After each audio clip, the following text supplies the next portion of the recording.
এরপরে এটার নাম হচ্ছে direct selection tool. Direct selection টুলের কাজ হচ্ছে আমি এখানে ধরেন এই কর্নারটাকে সিলেক্ট করব, কর্নারটাকে সিলেক্ট করে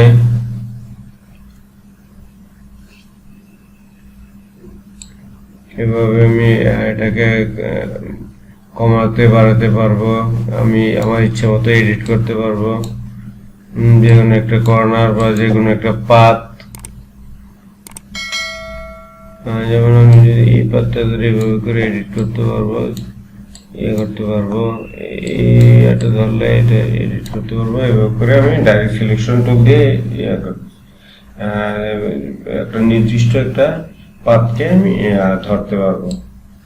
আর আমি যদি শুধু পাত সিলেকশন টুল দিই, পুরো পাতটা আপনার পুরো এই ডিজাইনটা পুরো বক্সটাই সে সিলেক্ট করবে।